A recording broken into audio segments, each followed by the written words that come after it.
त्यापैकी काही बांगलादेशी आहे, आता त्यांचं व्हेरिफिकेशन चाललंय। त्यांच्या घरी गेल्यावरती चरस, गांजा, ते चिल्लम आणि मग एक अंमली पदार्थ आहे त्याला पॉट म्हणतात, ते पॉटचे सामान हे सर्व सापडले।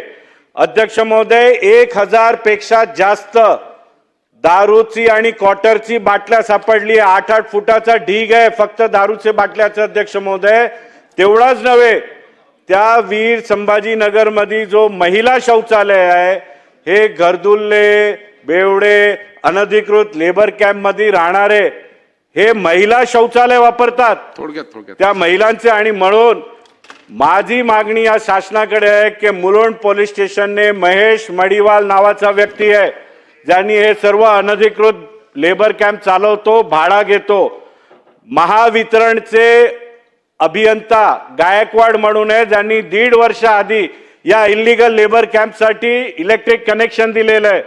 आणि मुलुंड पोलीस स्टेशनने या बाबतीत दखल घेतली पाहिजे, गुन्हा नोंदला पाहिजे, कारण अजून 14 घर आहेत। अध्यक्ष महोदय, ज्यात संध्याकाळी त्यांनी सांगितलं होतं आम्ही जाणार।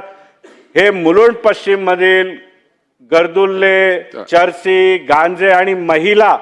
आणि खूप महत्वाची मागणी मी आज SRA सीओंकडे घेतली आहे, या झोपडीधारक जे पात्र झोपडीधारक आहेत अध्यक्ष महोदय, त्यांनी त्यांचा घर, ते पात्र झोपडीधारक स्वतःच्या घरात राहत नाही, बाहेर गेलेत आणि हे सर्व अनधिकृत बांगलादेशी लेबरांना त्यांनी हे घर दिले।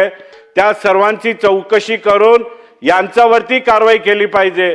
यांचे झोपडी जे पण पात्र झोपडीधारक होते त्यांच्या घरात हे जर अनधिकृत लेबर सापडले तर त्यांची पात्रता हे रद्द केली पाहिजे। अध्यक्ष महोदय।